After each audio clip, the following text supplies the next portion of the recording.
अज्ञानतिमिरन्धस्य ज्ञानाञ्जनशलाकया चक्षुरुन्मिलितं येन तस्मै श्रीगुरुवे नमः। श्रीचैतन्यमनोभीष्टं स्थापितं येन भूतले स्वयं रूपकदा मह्यं ददाति स्वपदान्तिकं। वन्देऽहं श्रीगुरु श्रीयुतापदकमलं श्रीगुरुन् वैष्णवांश्च श्रीरूपं साग्रजातं स्वगणरघुनाथान्वितं तं सजीवं साद्वैतं सावधूतं परिजनसहितं कृष्णचैतन्यदेवं श्रीराधाकृष्णपादान् सहगणा ललिता श्रीविशाखान्वितांश्च। हे कृष्ण करुणा सिंधो दीनबंधो जगत्पते गोपेश गोपिकाकांत राधाकांत नमोस्तुते। तप्त कांचन गौरांगी राधे वृंदावनेश्वरी वृषभानुसुते देवी प्रणमामि हरिप्रिये। वाञ्छाकल्पतरुभ्यश्च कृपा सिन्धुभ्य एव च पतितानां पावनेभ्यो वैष्णवेभ्यो नमो नमः। नमाहं विष्णुपदाय कृष्णप्रेष्ठाय भूतले श्रीमते भक्तिवेदांत स्वामी इति नामिने। नमस्ते सरस्वती देवे गौरवाणी प्रचारिणे निर्विशेष शून्यवादी समस्तदेशतारिणे। जय श्री कृष्ण चैतन्य प्रभु नित्यानंद श्री अद्वैत गदाधर श्रीवासदि गौर भक्तवृंद। हरे कृष्ण कृष्ण कृष्ण हरे हरे हरे राम राम राम हरे हरे। मुखं करोति वाचालं पंगुं लंघयते गिरिं यत्कृपातमहं वन्दे श्रीगुरुदीनतारिणं। न धनं न जनं न सुन्दरीं कवितां वा जगदीशकामये मम जन्मनि जन्मनीश्वरे भवतात् भक्तिरहेतुकी त्वयि। तृणादपि सुनीचेन तरुरपि सहिष्णुना अमानिना मानदेन कीर्तनीय सदा हरि। हरे कृष्णा। आज हम पढ़ेंगे चैप्टर 4 वर्स नंबर 9, अध्याय 4 श्लोक संख्या 9। सभी श्लोक रिपीट करिए। जन्म कर्म च मे दिव्यम् जन्म कर्म च मे दिव्यम् एवं यो वेत्ति तत्त्वतः एवं यो वेत्ति तत्त्वतः त्यक्त्वा देहं पुनर्जन्म त्यक्त्वा देहं पुनर्जन्म नेति मामेति सो अर्जुन। नेति मामेति सो अर्जुन। जन्म कर्म च मे दिव्यम् जन्म कर्म च मे दिव्यम् एवं यो वेत्ति तत्त्वतः एवं यो वेत्ति तत्त्वतः त्यक्त्वा देहं पुनर्जन्म त्यक्त्वा देहं पुनर्जन्म नेति मामेति सो अर्जुन। नेति मामेति सो अर्जुन। जन्म कर्म च मे दिव्यम् जन्म कर्म च मे दिव्यम् एवं यो वेत्ति तत्त्वतः एवं यो वेत्ति तत्त्वतः त्यक्त्वा देहं पुनर्जन्म त्यक्त्वा देहं पुनर्जन्म नेति मामेति सो अर्जुन। नेति मामेति सो अर्जुन। हरे कृष्णा। प्लीज इंग्लिश में पढ़िए ट्रांसलेशन और purport.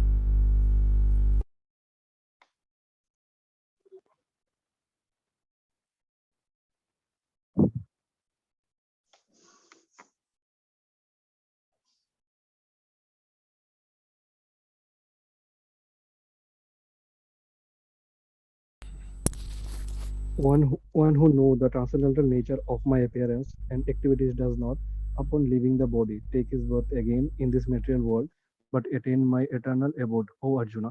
Purport. The Lord descendant from his transcendental abode is already explained in the sixth verse.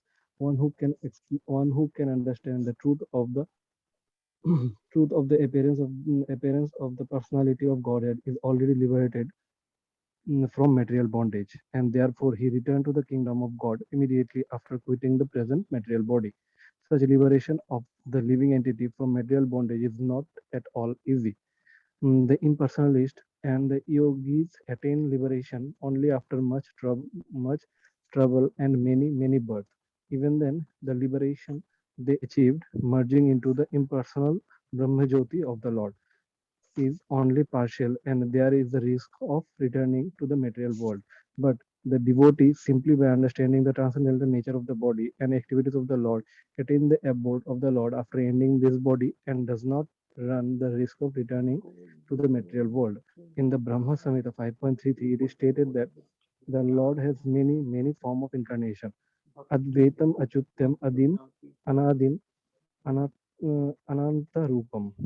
Although there are many transcendental form of the Lord, they are still one and the same supreme personality of Godhead. One has to understand this fact with conviction, although it is incomprehensible to mundane scholar and empiric empiric philosopher, as stated in the Vedas, Purusha Buddhini Upanishad.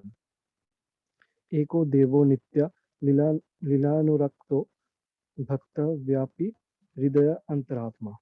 The one supreme personality of Godhead is eternally engaged in many transcendental form in relationship with his unalloyed devotees. The Vedic version is confirmed in this verse of the Gita personally by Lord. He who accepts this truth on the strength of the authority of the Vedas and the supreme personality of Godhead, and who does not waste time in philosophical speculation, attain the highest perfectional stage of liberation simply by on accepting this truth on faith. One can without a doubt attain liberation. The Vedic version Tat Tvam Asi is actually applied in this case.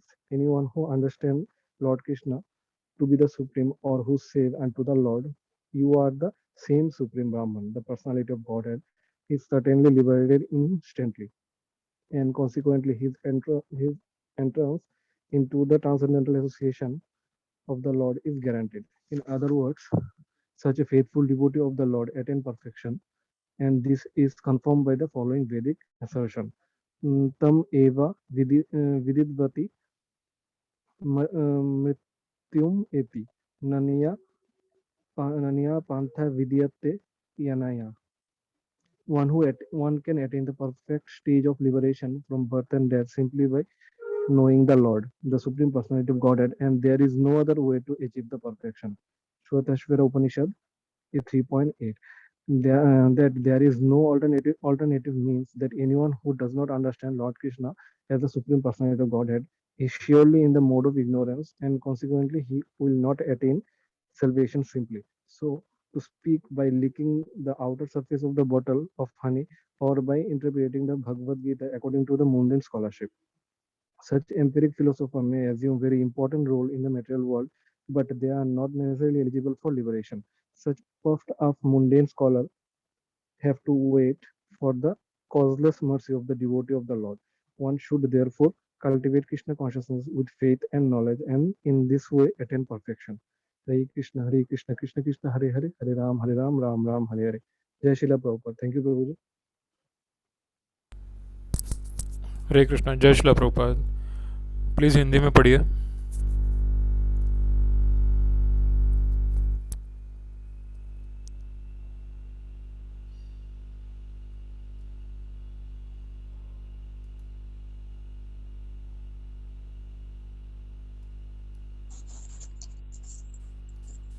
हरे कृष्ण प्रभु जी। प्रभु जी मैं पढ़ती हूँ। हाँ जी। अर्जुन, जो मेरे अभिभाव तथा कर्मों की दिव्य प्रकृति को जानता है, वह इस शरीर को छोड़ने पर इस भौतिक संसार में पुनः जन्म नहीं लेता। अब तो मेरे सनातन धाम को प्राप्त होता है। तात्पर्य: छठे श्लोक में भगवान के दिव्य धाम से अनेक आवर्तन की व्याख्या हो चुकी है। जो मनुष्य भगवान के अभिभाव से सत्य को समझ लेता है, वह भवबंधन से मुक्त हो जाता है और इस शरीर को छोड़ते ही वह तुरंत भगवान के धाम को लौट जाता है। भवबंधन से जीव की ऐसी मुक्ति सरल नहीं होती है। निर्विशेषवादी तथा योगी जन पर्याप्त कष्ट तथा अनेकानेक जन्मों के बाद ही मुक्ति प्राप्त कर पाते हैं।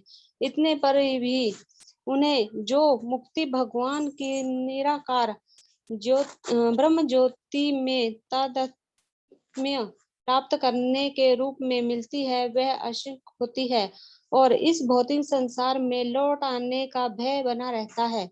किंतु भगवान के शरीर की दिव्य प्रकृति तथा उनके कार्यकलापों को समझने मात्र से भक्त इस शरीर का अंत होने पर भगवत धाम को प्राप्त करता है और इस संसार में लौट आने का भय नहीं रहता।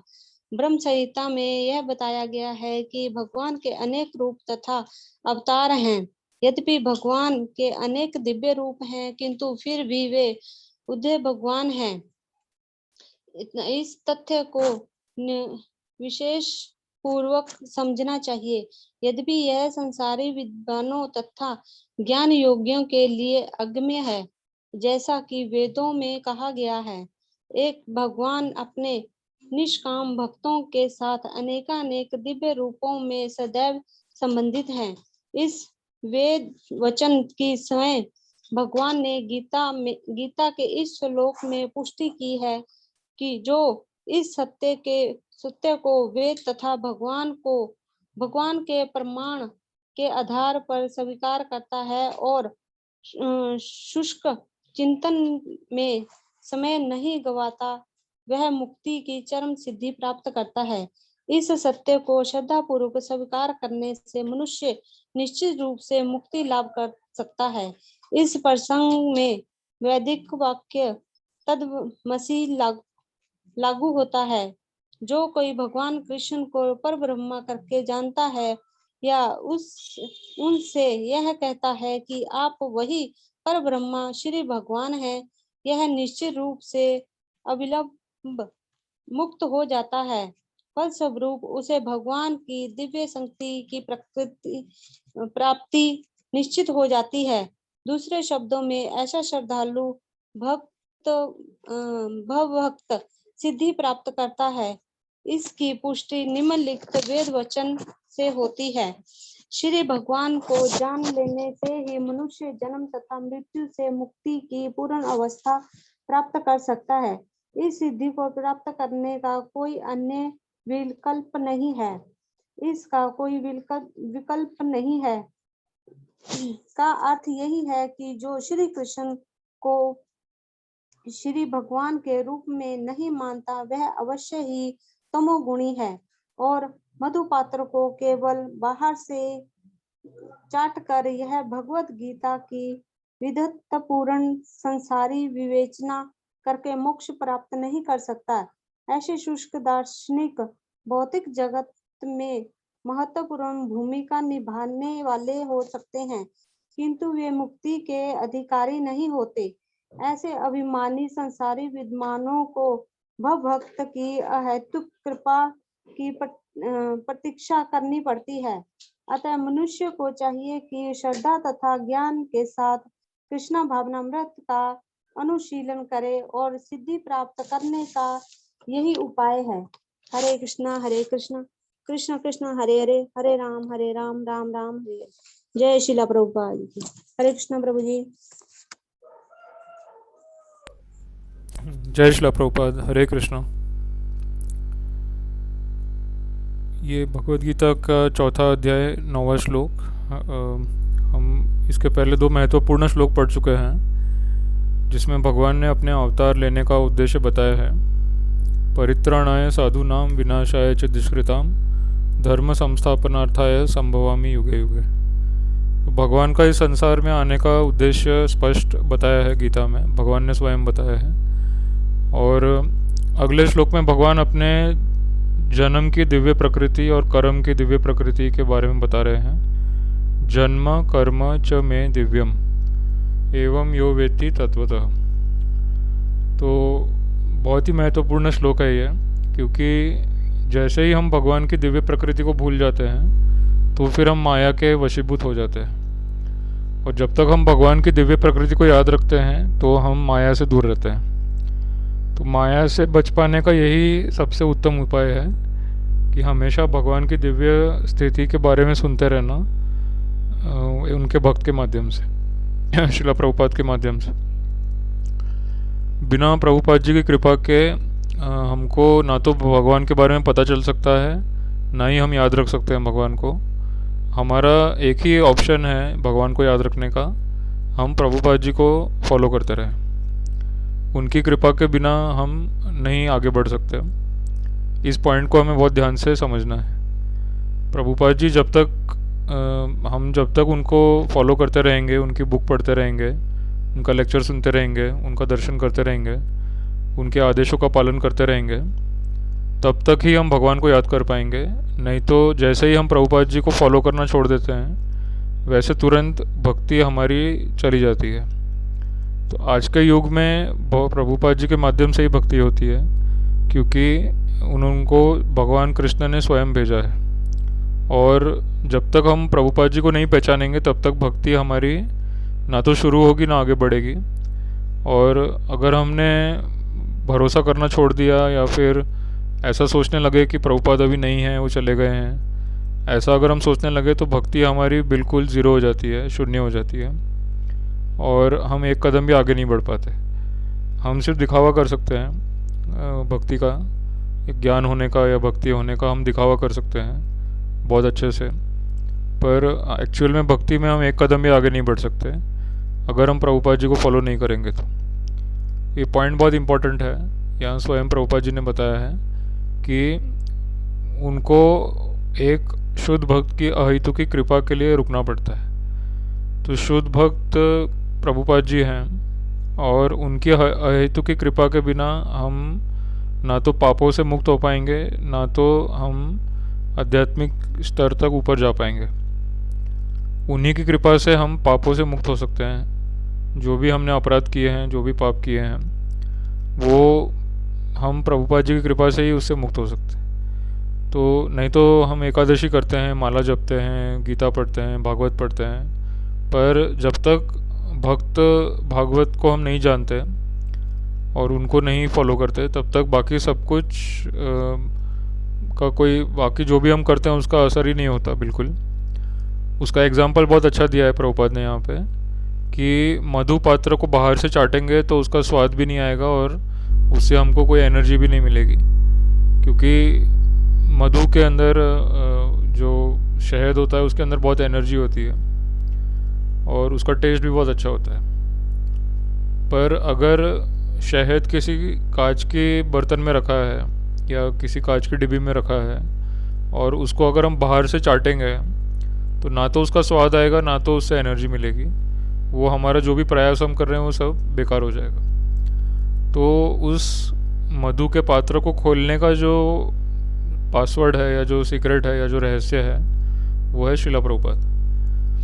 प्रभुपाद जी को जब तक हम गुरु के रूप में नहीं पहचान लेते, तब तक वो रहस्य ही बना रहेगा। हम चाहे कितना भी पढ़ ले, कितना भी भजन कर ले, कितना भी नाम ले ले, पर हम भक्ति में एक कदम भी आगे नहीं जा पाएंगे। तो इसीलिए सबसे पहला कदम है शुद्ध भक्त को पहचानना। शुद्ध भक्त को नहीं पहचानेंगे, शुद्ध भक्त को नहीं पहचानेंगे तो बाकी आगे के जो कदम हैं भक्ति में, वो हम ले ही नहीं पाएंगे, क्योंकि हम लोग बंधे हुए हैं। प्रभुपाद जी ने कई बार लेक्चर में और अपने बुक्स में लिखा हुआ है कि हम सब प्रकृति के 3 गुणों से बंधे हुए हैं। भगवद गीता में भी एक श्लोक आता है, भगवान कृष्ण बोलते हैं अध्याय 7 में श्लोक संख्या 13 में, त्रिभीर गुणमयर भावेर एभि सर्वमिदम जगत मोहितम ना भी जानती मामेभ्य परम अव्ययम। भगवान कहते हैं कि 3 गुणों से ये पूरी दुनिया मोहित है, सत्वगुण, रजोगुण, तमोगुण। इन तीनों गुणों के प्रभाव से पूरी दुनिया मोहित है और बंधी हुई है। 3 गुणों के प्रभाव से बंधन में हम बंधे हुए हैं। और मोहितम ना भी जानती मामेभ्य परम अव्ययम। तो जो भी तीनों गुणों में बंधे हुए हैं वो भगवान को जान ही नहीं सकते। और जब तक हम इस 3 गुणों के प्रभाव से मुक्त नहीं हो जाते, तब तक हम भगवान के बारे में कुछ भी नहीं जान पाएंगे। तो ये भगवान ने खुद बोला है गीता में, और प्रभुपाद जी ने यहाँ कन्फर्म किया है कि जो दार्शनिक होते हैं या जो मानसिक चिंतन करते हैं, स्पेकुलेशन करते हैं, तर्क वितर्क करते हैं और अपने खुद के ज्ञान और अनुभव के ऊपर आधारित वो रहते हैं, हमेशा उसी पे भरोसा करते हैं कि मुझे ये लगता है, मैंने ये सोचा है, मुझे ये दिखता है, मेरा ये सोचना है। इस तरह से हम बोलते रहते हैं कि मुझे क्या लगता है, पर हमको जो लगता है वो गलत ही होता है, क्योंकि हमारी इंद्रियां अपूर्ण हैं, हमारी बुद्धि अपूर्ण है, हमारा शरीर अपूर्ण है, हमारे ज्ञान की इंद्रियां अपूर्ण हैं। इसके माध्यम से हम जो भी समझने का ट्राई करते हैं वो अपूर्ण ही रहता है, वो पूर्ण नहीं बन सकता। और अगर हम अपने ही मन पे और अपनी ही बुद्धि पे हमेशा भरोसा करते रहेंगे तो फिर हम हमेशा धोखा ही खाएंगे और कष्ट ही मिलेगा। तो प्रभुपाद जी ने एक और बात बोली है कि नेवर ट्रस्ट योर माइंड। अपने मन पे अपनी बुद्धि पे कभी भरोसा मत करो, क्योंकि वो हमको धोखा देती है, बार बार हमको कष्ट देती है और हम बार बार माया के चपेट में, माया के चक्कर में हम बार बार आ जाते हैं। तो ये बहुत बड़ा हमारा समस्या है, बहुत बड़ी समस्या है कि माया जो है वो कैसे हमें घेर लेती है, कैसे बार बार हमें पकड़ लेती है। हम चाहे कितना भी कोशिश कर ले, बट माया के चक्कर से हम बाहर निकल ही नहीं पाते। और एक समस्या पूरी होती है तो दूसरी आ जाती है, वो पूरी होती है तो तीसरी समस्या आ जाती है, और हम लोग बस कोशिश ही करते रहते हैं कि मेरी समस्याएं ख़त्म हो जाए। अगर कोई आर्थिक समस्या आती है, वो जाते जाते कोई शारीरिक समस्या आ जाती है, फिर शारीरिक समस्या जाते जाते और कोई समस्या आ जाती है। इस तरह से बार बार समस्याएं आती रहती है और नए नए प्रॉब्लम्स आते रहते हैं लाइफ में। एक जाता है दूसरा आता है। इसी को सांसारिक जीवन बोलते हैं, इसी को माया कहते हैं। माया कभी भी हमें शांति से नहीं जीने देती और कभी भी हमें भगवान की भक्ति नहीं करने देती। हम हमेशा यही सोचते रहते हैं कि पहले ये हो जाए, पहले वो हो जाए, पहले मैं ये कर लूँ काम, पहले वो काम कर लूँ, फिर भक्ति करेंगे। तो ये जो माया है बहुत ही शक्तिशाली है और ये बार बार हमें अपने चंगुल में फंसा लेती है। और इससे फिर हम निकलने के लिए खुद अपना दिमाग लगाते हैं या खुद निकलने का ट्राई करते हैं तो निकलने की बजाय हम और ज़्यादा फंस जाते हैं। ये पॉइंट बहुत इम्पोर्टेंट है। प्रभुपाद जी इस पॉइंट पे बार बार स्ट्रेस देते हैं, हमें अपने दिमाग पे, अपने मन पे भरोसा नहीं करना है। यही हमारी सबसे बड़ी गलती है। हमारा मन और हमारी इंद्रियां और हमारी बुद्धि, इसमें काम वासना छुपी हुई है, इसमें बहुत सारे विकार छुपे हुए हैं। ईर्ष्या है, द्वेष है, लालच है, काम वासना है। इस तरह के बहुत सारे विकार हमारे मन में, इंद्रियों में और बुद्धि में छुपे हुए हैं। इसीलिए हमें अपने मन पे, अपनी बुद्धि पे, अपनी इंद्रियों पे, अपने सोचने पे कभी भरोसा करना ही नहीं है। जैसे ही हम करते हैं तो हम फंस जाते हैं। और आजकल तो संसार में उल्टी शिक्षा दी जाती है कि अपने खुद पे विश्वास करो, अपने मन पे विश्वास करो, आपको जो ठीक लगता है वो करो और जो मन में आए वो करो। ऐसी शिक्षाएं, ऐसी बातें संसार में बोली जाती है। इसी की वजह से हम इतना बुरी तरह फंस चुके हैं माया में और उसमें से निकल नहीं पा रहे हैं, क्योंकि हमने खुद के मन पे, खुद की बुद्धि पे हमेशा विश्वास किया है, जो कि हमेशा हमको धोखा देता है। और हमने कभी भी कृष्णा की बातों पे और गुरु की बातों पे ध्यान नहीं दिया, इसीलिए हम बार बार फंसते रहते हैं। तो इस चक्रव्यूह से निकलने का एक ही तरीका है कि हमेशा गुरु की बात को समझें, गुरु की बात को याद रखें और उनकी बात को प्रचार करें और उनकी बात को खुद फॉलो करें। इससे हम भी बचेंगे, दूसरे भी बचेंगे। और उसके लिए सबसे ज़्यादा ज़रूरी है गुरु को नहीं पहचानना। जब तक हम गुरु को ही नहीं पहचानेंगे तो हम अपने मानसिक स्तर पे रहेंगे। तो एक श्लोक प्रभुपाद बोलते हैं श्रीमद् भागवतम में से, यस्यास्ति भक्ति भगवती अकिंचना सर्वैर गुणैस्तत्र समासते सुरा हराव भक्तस्य कुतो महत्गुणा मनोरथेना असतो धावतो बहिर। ये श्लोक प्रभुपाद जी को बहुत अच्छा लगता है, बार बार उन्होंने ये श्लोक बोला है कि जो भगवती, मतलब भगवती के दो अर्थ होते हैं, एक तो भगवान, एक तो जो उनका महाभागवत, उनका शिष्य है, उनका जो भक्त है महाभागवत, उनको भी भगवती कहा जाता है। तो भागवत का मतलब या तो स्वयं भगवान श्री कृष्ण या फिर उनका जो शुद्ध भक्त है उनको भी भागवत कहा जाता है। तो भगवान भागवत है और भक्त भी भागवत, इसलिए दोनों को भागवत भगवती कहा जाता है। तो दोनों को हमें एक ही स्तर पे रखना है, भगवान को और भक्त को, भगवान को और उनका जो प्रतिनिधि है भक्त, उनको हमें गुरु स्वीकार करना है और उनको एक ही स्तर पे रखना है, भगवान को और शिला प्रभुपाद को। तो इस श्लोक के अनुसार जिसके मन में भगवान के लिए और उनके भक्त के लिए, उनके शुद्ध भक्त के लिए श्रद्धा है, निष्ठा है, विश्वास है और पूरा समर्पण है कि जैसा उन्होंने बोला है वो सब कुछ सही है और जैसा उन्होंने बोला है वैसा करना है। तो ये अगर हम क्लियर हो जाते हैं कि भगवान ने जो बोला है गीता में और प्रभुपाद जी ने जो समझाया है वो परफेक्ट, इसमें कोई डाउट नहीं है, इसमें कोई गलती नहीं है, भगवान भी गलत नहीं हो सकते और प्रभुपाद भी गलत नहीं हो सकते। प्रभुपाद ने बताई एक एक बात सही है और भगवान ने भी बताई एक एक बात सही है। अब कई बार ऐसा होता है कि भगवान को लेके और प्रभुपाद को लेके मन में शंकाएं आती है, क्योंकि उनके दिव्य हमारे मन में शंकाएं आती रहती है क्योंकि हम उनकी दिव्य अवस्था को पहचान नहीं सकते। जैसे भगवान ने इस श्लोक में बोला है, जन्म कर्म च मे दिव्यम। तो भगवान का जन्म और कर्म दिव्य है, उसी तरह प्रभुपाद जी का जन्म और कर्म भी दिव्य है। जैसे भगवान वैसे प्रभुपाद, यथा देवे तथा गुरु। तो प्रभुपाद जी के भी हम कभी एक्शन को समझ नहीं सकते क्योंकि वो दिव्य स्तर पे है। अब प्रभुपाद जी ने कई स्टेटमेंट दिए हैं। एक बार उन्होंने स्त्रियों के बारे में एक स्टेटमेंट दिया था, एक बार उन्होंने जो अफ्रीका में जो काले लोग होते हैं उनके बारे में स्टेटमेंट दिया था, और उन्होंने कई ऐसे स्टेटमेंट दिए जो लोग समझ नहीं पाते।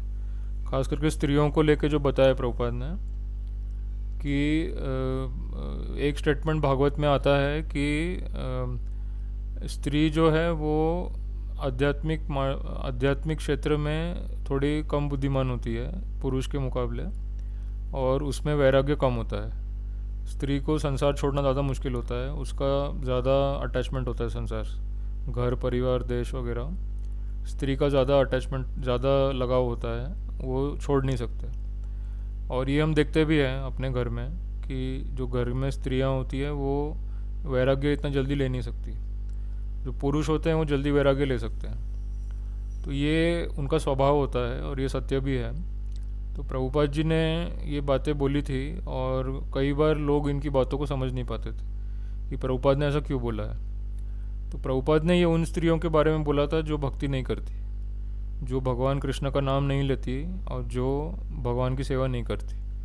उनके बारे में, उन स्त्रियों के बारे में प्रभुपाद ने ये वाक्य बोला था। और बाद में उन्होंने क्लैरिफाई भी किया था कि मैंने ये जो बोला है स्त्रियों के बारे में, वो उन स्त्रियों के बारे में है जो भक्ति नहीं करती, जो गीता नहीं पढ़ती, जो माला नहीं जपती, जो भगवान की सेवा नहीं करती, जो भोग नहीं लगाती।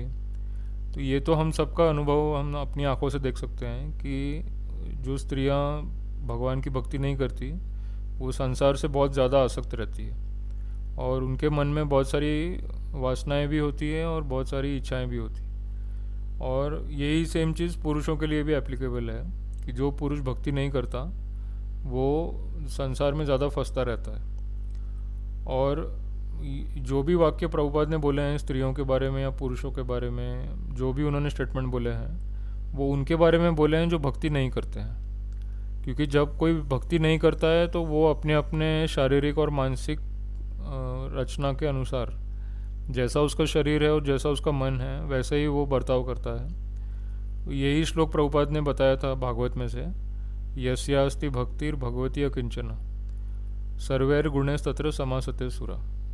तो मतलब चाहे स्त्री हो या पुरुष हो, अगर वो भक्ति करता है तो उसमें सारे देवताओं देवी देवताओं वाले गुण आ जाते हैं। और भक्ति नहीं करता है तो फिर वो मानसिक स्तर पे रहता है, और फिर मानसिक स्तर पे उनका स्वभाव होता है स्त्री का और पुरुष का, वो फिर उसी तरह से बर्ताव करते हैं संसार में। और ये हम अपनी आंखों से देख सकते हैं। तो एक तरह से देखा जाए तो प्रभुपाद जी का एक भी स्टेटमेंट गलत नहीं है। उन्होंने जो भी स्टेटमेंट बताए हैं वो एक एक स्टेटमेंट एकदम परफेक्ट है, एकदम सही है। और उनको समझने के लिए हमें उनके दिव्य अवस्था को समझना पड़ेगा कि प्रभुपाद जब कुछ बोलते हैं तो वो कौन से स्तर से बोल रहे हैं। क्या वो दिव्य स्तर से बोल रहे हैं? अगर वो अपने शिष्यों से बात करते हैं, उनके शिष्यों में स्त्री भी थी पुरुष भी थे, तो वो उनको अलग बातें बोलते थे, और जो संसार के स्त्री और पुरुष है उनके लिए वो अलग बातें बोलते थे। तो क्योंकि वो गुरु हैं और गुरु को भेद करना पड़ता है सांसारिक लोगों में और भक्तों में, और जो भगवान के सेवक हैं भक्त हैं और जो सांसारिक लोग हैं उनके बीच में भेद करना पड़ता है। क्योंकि प्रभुपाद जी प्रचारक भी थे वो गुरु के साथ साथ प्रचार भी कर रहे थे। तो प्रभुपाद जी ने 3 लेवल बताए भक्तों के, एक कनिष्ठ होता है, एक मध्यम होता है, एक उत्तम होता है। तो कनिष्ठ का मतलब है कि अभी अभी भक्ति शुरू किया है, अभी भी उसमें सांसारिक आदतें हैं, पर अभी अभी उसने भक्ति शुरू की है, तो उसका जो श्रद्धा है या उसका जो भक्ति में जो निष्ठा है वो कम है और वो टूट भी सकती है। उसके बाद मध्यम आता है, तो मध्यम अधिकारी की निष्ठा और श्रद्धा शक्तिशाली होती है और वो प्रचार भी कर सकता है, क्योंकि वो मध्यम अधिकारी भेद करता है कि ये भक्त है और ये भक्त नहीं है। तो जो भक्त है उनके साथ वो अच्छे से व्यवहार करता है और जो भक्त नहीं है उनके साथ थोड़ा कठिनाई, थोड़ा सख्ती से वो पेश आता है।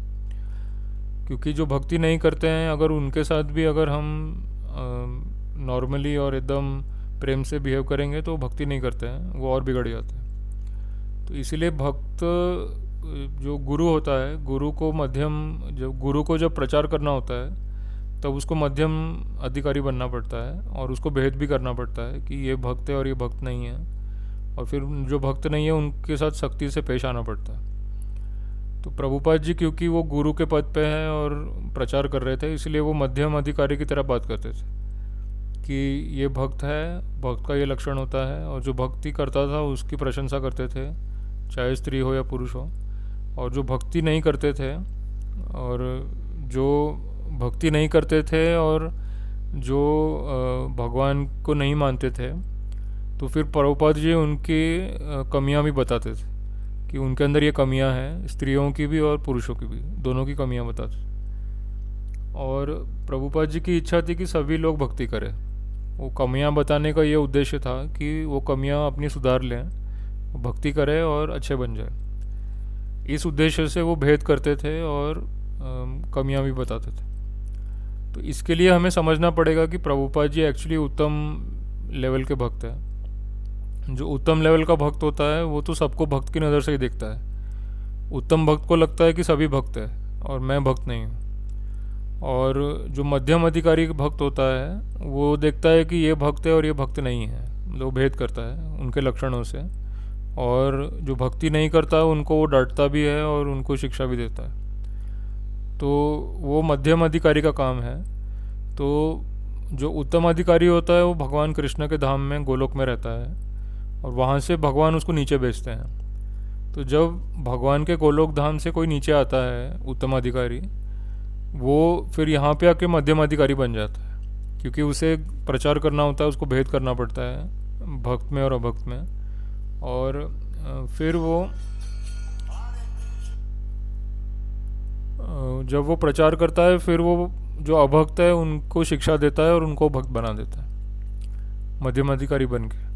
और फिर वापस वो जाते हैं तो फिर से उत्तम अधिकारी के लेवल पे चले जाते हैं। फिर वो सोचते हैं कि सभी भक्त हैं, प्रचार की ज़रूरत नहीं है। तो वो ये दिव्य स्तर की बात है, दिव्य लेवल की बात है। ये भक्त कहाँ से आता है, वो क्या करता है, ये समझना थोड़ा मुश्किल हो जाता है हमारे लिए, क्योंकि हम तो अभी कनिष्ठ भी नहीं हैं।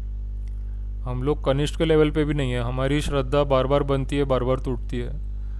तो इसलिए हम कनिष्ठ हो सकते हैं या फिर कभी कभी कनिष्ठ के भी नीचे चले जाते हैं हम लोग, क्योंकि हम लोग भक्ति करना ही छोड़ देते हैं कुछ टाइम के लिए, और फिर से कहीं से कुछ मैसेज आता है या कहीं से कोई प्रेरणा मिलती है तो फिर से शुरू करते हैं और फिर से छोड़ देते हैं। तो हम तो एकदम लो लेवल के भक्त हैं, कनिष्ठ है और कनिष्ठ से भी नीचे हैं। प्रभुपाद जी उत्तम भक्त है और वो मध्यम लेवल पे आते हैं जानबूझ के प्रचार करने के लिए, पर वो मध्यम से नीचे नहीं आते कभी, कनिष्ठ के या उसके नीचे लेवल पे नहीं आते। वो मध्यम लेवल पे आते हैं या फिर वो उत्तम लेवल पे रहते हैं हमेशा। तो ये पॉइंट समझना पड़ेगा भगवान के बारे में और उनके शुद्ध भक्त के बारे में, तभी हमें समझ में आएगा उनका जन्म और कर्म कोई साधारण नहीं है और वो बहुत हाई लेवल के हैं और वो हमें बचाने आए हैं इस दुनिया में। तो हमें उनका अनुकरण नहीं करना है, हमें उनके पीछे चलना है। और हम उत्तम भक्त का कभी भी अनुकरण नहीं कर सकते, वो बहुत ही खतरनाक है, नहीं तो हमारा पतन हो जाएगा। अगर हम प्रभुपाद जी जैसा एक्टिंग करना ट्राई करेंगे तो हमारा पतन हो जाएगा। हमें उनके पीछे पीछे चलना है, बस उन्होंने जो आदेश दिया उसका पालन करना है। तो फिर धीरे धीरे हमारा भी शुद्धिकरण होता है और फिर हम धीरे धीरे समझ पाते हैं कि भगवान की क्या लेवल है और प्रभुपाद जी की क्या लेवल है, वो कितने ऊपर है हमसे और हम कितने नीचे हैं, हम कितने पतित हैं, ये हमें फिर समझ में आता है। और फिर हम अपने लेवल पे रह के उनकी सेवा करने का ट्राई करते हैं और फिर हमारी प्रगति भी होती है। जब हम स्वीकार कर लेते हैं कि हाँ मैं तो पतित हूँ, मैं तो गिरा हुआ हूँ या गिरी हुई हूँ और मेरी तो कोई लेवल ही नहीं है भक्ति में और मुझे तो प्रभुपाद जी को बस पीछे चलने का प्रयास करना है, तो फिर हमें समझ में आता है कि हाँ ये मेरा लेवल है और अब मुझे इससे एक लेवल आगे जाना है, मुझे एक कदम आगे जाना है। तो पहले तो हमें सच्चाई को स्वीकार करना पड़ेगा और सच्चाई ये है कि हम बहुत पतित हैं, हम बहुत नीचे गिरे हुए हैं और प्रभुपाद जी और कृष्णा हमसे बहुत ऊपर है। पहले तो इस बात को स्वीकार करना पड़ेगा, फिर हमें धीरे धीरे समझ में आएगा कि भगवान क्या है और प्रभुपाद क्या है और फिर हमारा चांस है कि हम एक एक कदम आगे बढ़ सकते हैं और एक दिन हम प्रभुपाद जी के सेवक बन सकते हैं, भगवान के दिव्य धाम में हम प्रवेश कर सकते हैं। तो यही मार्ग है, हमें सच्चाई को स्वीकार करना होगा। तो यहाँ पे इस श्लोक का तात्पर्य पूरा होता है। यहाँ किसी को कोई प्रश्न या क्वेश्चन है पूछ सकते हैं।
हरे कृष्ण, कोई प्रश्न नहीं किसी को?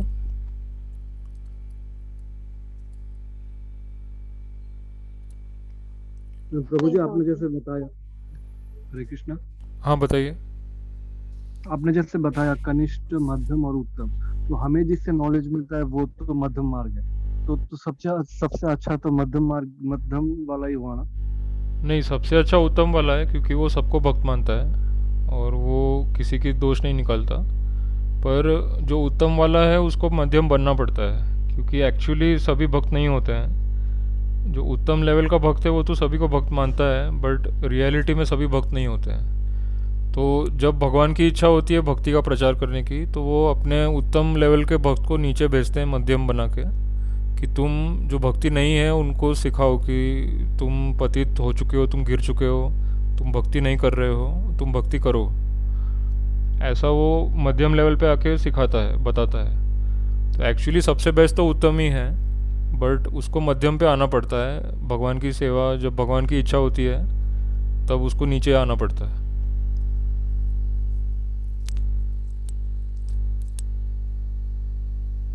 जी प्रभु। हरे कृष्णा जी, टाइम पूरा हो गया हमारा यहाँ पे। हरे कृष्णा, टाइम यहाँ पूरा हो चुका है। आपका कोई प्रश्न है तो आप मुझसे व्हाट्सएप पे पूछ लीजिए, मैं व्हाट्सएप पे आंसर कर दूंगा। हरे कृष्णा। ग्रंथराज श्रीमद् भगवद गीता यथारूप की जय। जगत गुरु श्रील प्रभुपाद की जय। हरे कृष्णा कृष्ण कृष्ण हरे हरे, हरे राम राम राम हरे।